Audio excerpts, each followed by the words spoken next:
Hi, welcome back to the second class of my course on law and finance. What's on the program for today? Let's take a look. Now, first of all, I'll invite you to a mad dash through the history of capitalism, from the Middle Ages directly to the Industrial Age. That will provide a level playing field of knowledge for all of us. And then in the theory part, we're going to talk a little bit about inflation, taking off from where we left last time. In the second part, after a brief introduction to liberalism, I'm going to introduce you to the work of Max Weber, and we're going to read some parts of his Economy and Society together. And in the third part, we'll read a judgment by the German Imperial Court from the 1920s that deals with the Great Inflation. The second and the third part will be via Zoom. So let's move on to the first part. Now, if we talk about the history of capitalism, and if we talk about history in general, it's always important to keep two things in mind, to distinguish them, but also to consider their interplay. That's on one hand the history of ideas, of theories about capitalism, and on the other hand the real history, the history of the economy as it actually developed and as we might describe it from today. I'll try to keep an eye on both of them as we go through each period. Now let's get started in the late Middle Ages. Take a look at this beautiful painting. It's by a Dutch painter, and as you can see, it shows a bank, or the medieval equivalent of a bank. But that kind of economic activity was still pretty much the exception. The financial sector didn't have a big significance at the time. Most of the people, the largest number of people, was still involved in some kind of subsistence farming. And to the extent that they lived in cities, and there's an enormous growth of cities in Europe in the late Middle Ages, they were mostly organized in guilds. And that meant that you didn't have free markets, but you sold and produced your products according to regulations. The size, the color, whatever specification of your product was regulated by the guild, and so was the price. So even though there were markets in the sense of people going to a certain place and buying and selling products, there was no really free market, because that always includes the idea of price discovery. So you only have a rather insignificant role of finance at the time. And that also corresponded a little bit to the ideas prevalent at the time. One important writer of that period is obviously St. Thomas Aquinas, and his idea of a harmonious world is a rather non-dynamic one, at least from our modern point of view. The Middle Ages was still a period where everything pretty much rested the same all the time, and people thought in cycles rather than in terms of progress. Now let's take a leap into early modernity. I suppose that most of you know this image. It's the title illustration of Thomas Harper's Leviathan from 1651. So that's a whole different period, and lots of things have happened till then since the Middle Ages. Let's take a look at real history. It all started with a period of sustained growth, and in particular population growth, since about the 11th century. The causes of that are diverse, but one factor is climate. It was warmer than at the time, and diseases were rather rare. The plague only came later in the 14th century. And as a result of that sustained growth, there was a desire to keep the economy growing. You could not maintain the economy at its level without losing in wealth. And that somehow led to a desire to rationalize, which brings us to the field of ideas, but also to increase and to be more dynamic in your ways of production. So there was a economic and organizational rationalization. If we look at the field of ideas, that goes hand in hand with some thinkers like Machiavelli, who was one of the first to say that self-interest is quite an efficient way of organizing a territory. And then Hobbes and Pufendorf, the nicer version of Hobbes, who think that a ruler should organize his territory efficiently in order to secure the people, and people should agree with the ruler to be protected by them. And René Descartes also contributed a lot to this rationalization by saying that it's only the person who counts if it comes to knowledge, what is right and what is wrong. It's not traditional authorities. So that was a liberating idea that kept this rationalization going. And this rationalization provided the means, but also provided the background for the European expansion. That brings me back to the real history. So that period of early modernity is characterized by the beginning of colonialism, the discovery of America, the explorations on sea, the new sea routes to East Asia that allowed for a lot of trade for diverse countries. And as a consequence of this beginning colonialism and the economic activity unfolded by that, we've got a centralization of power. Imagine it works like this. It takes a lot of resources already, a lot of capital actually, to start one such exploration. But then it reaps enormous benefits. That means the person who invested, who had already a lot of money or had the capacity to borrow a lot of money, gets even more. And that allows that person to increase her power even more. And at the end of that development, at some point in the 17th century, we arrive at absolutism.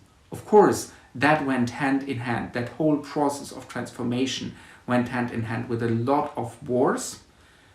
Some of them also facilitated or started by religious differences. Think about the Protestant Reformation in the 16th century. So there were lots of reasons to go to war. But at the end of all these wars, you had in 1648 the Peace of Westphalia, and that somehow split the European territory into different realms, each of them headed by a king. By the way, I'm sorry for being so Eurocentrist here, but as you will notice, the kind of capitalism that we have today emerges in its current shape in Europe in early modernity. So there's a continuous development since then, even though it takes many different influences, which I'm trying to trace. So in absolutism, we have got this economy that works for the ruler. Now, if we go back to the history of ideas, that of course was backed by an important theory, that of mercantilism, which said that wealth, the wealth of a people, is the fortune of the ruler. It's a bit like Machiavelli. It's an economic theory that corresponds to that. And it also put the emphasis on sales, on trade. That is what is increasing value if you sell your products at a high price. But it didn't stay there. The more that power became territorial, the more the perspective shifts to the population. And that is quite visible if we read the works by the physiocrats, a school characterized by many early modern thinkers in the 18th century, like Quesnay, and they have got a different understanding of wealth. For them, wealth is the gross domestic product. So the focus shifts from the ruler to the population in the 18th century. And value creation means, first of all, production. In the 18th century, still in continental Europe, still mostly agricultural production. But you see already how a basis is formed here for modern capitalism, which is then soon to come. Now, in the 18th century, there was still one factor that prevented the transition to a much more liberal economy, and that was the stronger role of the ruler, bequeathed from early modernity, from mercantilism. But in the 18th century, we see that fade by and by through various processes. For example, in agricultural production, we've got the increasing appropriation of land by big landlords. That's a process called fencing that occurred especially in Scotland, where, the formerly communal areas and lawns were taken by one person only, and they literally built a fence around it and excluded other people, and then that allowed them just to have more sheep on that lawn and to accumulate wealth from that. But we also see a higher degree in the division of labor. So we see changes in the production process, and of course that is closely developed with the emergence of a new sector of automatization, the industrial age. So here in the background you see a steam engine. It's a steam pump actually that allowed a more efficient way of mining, because it allowed to pump the water out of the mine with a much quicker speed than it used to be done as long as you still used horses, and so you could be more efficient. But at the same time, you needed people to run that pump, which obviously wasn't for everyone, especially since it had a steam engine. So that was high tech for the time. And that by and by meant that there were more and more people in a stronger position, economically stronger position. So mercantilism, the system organized by the ruler, at some point couldn't hold, and it also wasn't appropriate to the dynamism, to the technological progress advanced by these developments.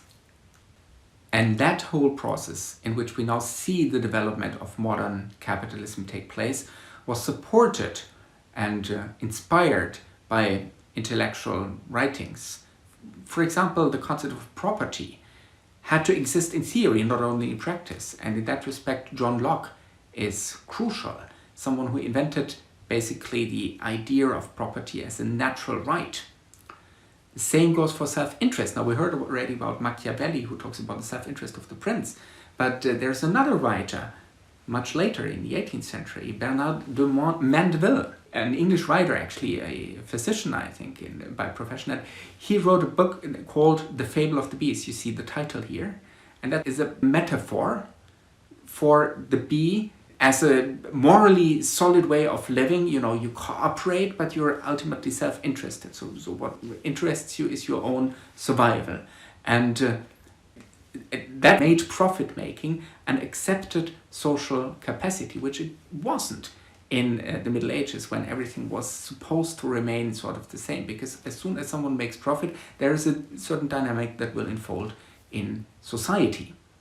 And then probably the most important of these intellectual developments is the idea of the market as a natural place for the exchange of goods. And I suppose that many of you have heard the famous quote by Adam Smith: "It is not by the benevolence of the butcher and the baker that we earn our dinner, but by their regard to their own self-interest." So that means it's the combination of the idea of a market and self-interest. Self-interested individuals exchange goods on a market and try to find an appropriate price that is mutually beneficial.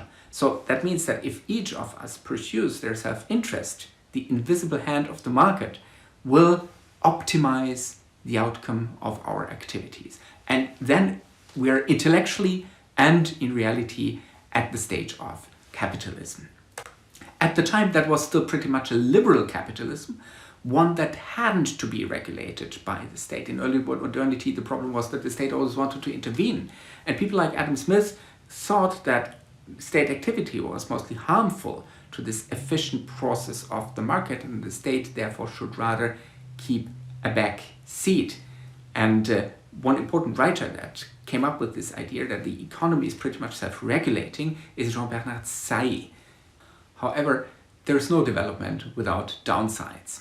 So that process of liberal capitalism took its toll, and if you take a look at the image here, you can see what that toll was. Now, it's clearly an illustration of an emerging class society. Capitalism, on the one hand, allowed to overcome differences in status, but then it created economic differences that were quite entrenched and that led to a lot of social problems in the course of the 19th century.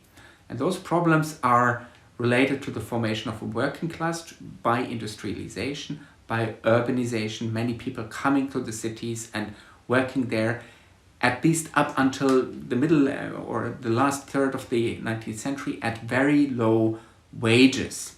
That development of the capitalist system was facilitated by an international setting that ensured smooth economic activities. So colonialism provided access to raw materials, to commodities. The gold standard ensured that there was a relatively low risk in international trade, and there was actually a lot of international trade. And in that stage, in the second half of the 19th century, we then have international financial markets. Those were not the first financial markets to arise. The first financial markets date from the 17th century, Netherlands and England. They arose in order to finance colonial endeavors, colonial enterprises. But here we've got global financial markets for bond investments in private companies or in governments, so sovereign debt.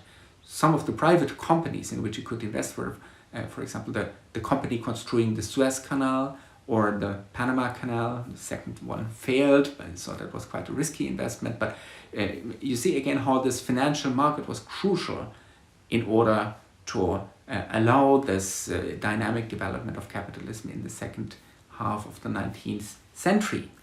And to address the social question, in that period, we see slowly the emergence of the state as a regulatory force. So the state intervenes in order to, restrict working hours, for example, or ensure safety of modern industrial machines, etc. And we also have got the first traces of a welfare system that starts, for example, with the retirement pension system in Germany, and the state slowly also began to tax its people. Much of our modern taxation is actually a thing of the 20th century, but it's a process that begins already in the late 19th century. And then central banking also began, for the most part, with some exceptions, in most countries during the so-called long 19th century, which lasted from the French Revolution to the First World War. So, for example, France begins to have a central bank in the 1800s under Napoleon. Germany also had a central bank when it founded its state, or shortly after. And finally, even the United States, which had long defied that powerful federal institution, founded a bank in 1907 in order to address some of the financial crisis. So this dynamic development of capitalism also produced, a lot of credit crisis, especially overseas creditors that couldn't pay back their loans, then led to a banking crisis at home, and then someone had to intervene, and very often that was organized by the industry, but that didn't always work, and so at some point they had an interest in founding a central bank that had the job to provide liquidity in emergencies in order to keep the system running. So here you have a system that doesn't allow for that many frictions, because then otherwise, at some point you would have social consequences. You would have unemployment, people being let off, etc. And you want to avoid that. That entire dynamic evolution of the economy in the late 19th century also led to and was guided by an intellectual development, the so-called neoclassical revolution. Now, what is that? It's an idea about the market that has been developed more or less at the same time by different thinkers like Walras, a Swiss-French economist, Jevons, Menger from Vienna, or Henry Carter Adams. So people in all industrialized countries of the time. And they discovered that, unlike Marx and even Adam Smith had thought it, prices aren't a function of the costs of production, but prices are ultimately settled or discovered and settled on the market. So we've got a relativist notion of prices as being the product of demand versus supply. That is something that we're going to turn to in our second part on theory. Let's wrap up the history part by a summary on the definition of capitalism. Now, there's no single definition or no single criterion which is characteristic of capitalism. Rather, it's an accumulation of a variety of features. One of these is the idea of a homo economicus, of a rational, self-interested individual.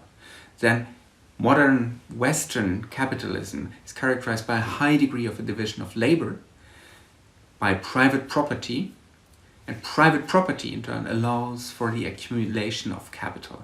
That is probably the most characteristic criterion that was emphasized by Karl Marx. And then, of course, we've got free, open, competitive markets. And, as Polanyi would say, a commodification of labor, especially nature and money. So that brings us from history to theory. And here you have got this wonderful curve that is the result of the neoclassical revolution. Now, on the vertical axis you see P, that stands for price, and on the horizontal axis you see Q, that stands for quantity. And then you've got two curves. The S curve is for supply and the D curves are for demand. Now, what does that say? That says basically that supply and demand will settle an optimal level of production, Q, and at an optimal price. If you've got a certain demand curve and a certain supply curve, that always means you've got a certain demand at this price and a higher demand at a lower price, etc. So that's the D curve. And you've got a certain supply if you only get a low price, and you've got a much higher supply if you get a large price. That's the P curve. So if you've got a certain demand and a certain supply, then you get this and that price where the two curves cross each other. And now the dynamism in this graph is when demand shifts for whichever reason that might be. That might be a completely exogenous reason. But then you move from D1, from the D1 curve to the D2 curve. For example, there's more demand because people have more money. Fordism, people all of a sudden are given higher wages, also with a view of enabling them to consume. So you have higher demand, and that means you end up with a higher quantity of products at a higher price. That supply and demand curve is particularly important for our course. Why is that so? Well, because it was discovered that money works just the same way. There's also demand and supply, and money, so to say, has a price. It's not that different from any other project. Even though that notion has remained very controversial for a very long time, because we know at the same time, it's not the market that creates money, but it's the state that creates money. But once it is created by the state, money can also have a price. So there's a certain market element in the development of money, and that also concerns the quantity of money. Now remember what I told you about the central bank bringing money into circulation. What the central bank does, this is just a recap, is only the base money.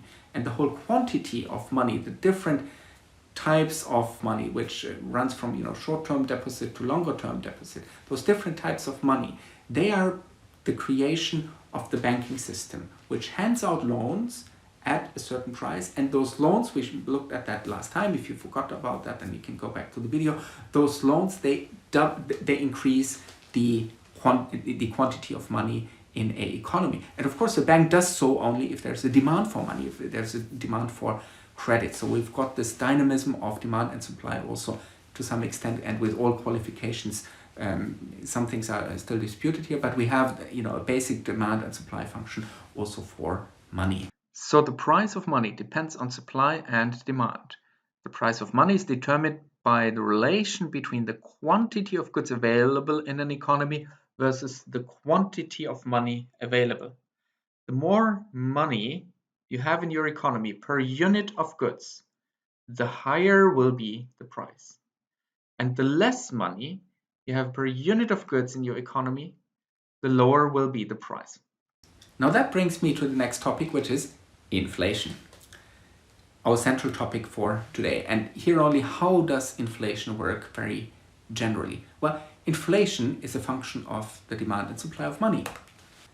Now this is about how it works. Inflation is normally characteristic of boom periods. For example, there's an increasing demand. The economy is doing well and you're producing a certain product, for example, digital cameras. So there's more demand for digital cameras. Your demand curve shifts. Now it takes time for production to adjust. That means the first reaction of the market is higher prices. Well, and if that happens for many different categories of products, then at some point the price level will be so high that people demand higher wages. Yeah, because they say you're selling the products that we're producing at such a high price, but we also have to pay so high prices for everything we buy. So therefore, let's have more money. And that could be the government, which then increases the compensation for government workers, or it could be the private sector that's on the right-hand side of this vicious circle of inflation, which then also has to pay more to its workers in order to remain competitive. And that in turn leads to, guess what? It leads to higher prices, because somehow, you have to make up for higher wages. To a certain extent, of course, that is possible because there is, for example, more productivity or because there are higher profits. But at some point, if there's more and more demand for higher wages, you will have higher prices. And then the vicious circle of inflation starts over and over again. And that is also basically the reason why a central bank needs to keep that under control by regulating the supply of money. So the central bank can make money more expensive in order to calm down the economy and to restrict that circle and the operation of inflation. But it doesn't always work like this. Sometimes inflation gets out of control. And that happened dramatically in Germany in the 1920s. And that brings us slowly to Weber. Now, what was the root cause of that? Well, Germany had a lot of debt as a consequence of the war. And that was because Germany didn't finance the war through taxes, but it thought it would win, and then it would, plunder, so to say, the countries that it invaded. It didn't come like that, and Germany ended up with a lot of debt and a lot of reparations to pay. Now, Germany was pretty much destroyed by then, and that was a high financial burden to be forced to pay back debts and reparations, not only right now after the war, but also in foreign exchange, in foreign currency or in gold. And they just didn't have enough resources, so the government began to print money. As a consequence of that, the post-war economic recovery evaporated. Because printing money just leads to an oversupply of money, and therefore inflation quickly ate up any competitive advantage that the war-ridden Germany may have had by lower wages. So financial trouble only increased, and at some point in the early 1920s, Germany faced difficulties in making its reparation payments. As a consequence of that, France occupied the Ruhr area, the area on the Rhine, Germany's industrial heartland, and in order to get their reparations themselves. And that brought the government in an even more difficult situation and enticed it to print ever more money just to pay its people basically and pay its bills. And the ensuing inflation was a vicious cycle that only aggravated pre-existing economic problems, and it really got completely out of hand. You probably know these bills with billions of marks printed on them. The solution only came through a currency reform in 1924. Germany went back to the gold standard in order to establish its international creditworthiness. It also had to set up an independent imperial bank, the first time it had an independent bank, in order to guarantee non-interference and provide some safeguard against the risk that Germany would again print money. And that was quite successful for the time being. But we know, unfortunately, the Weimar Republic was not to last very long. So much for this part. And now let's discuss Weber.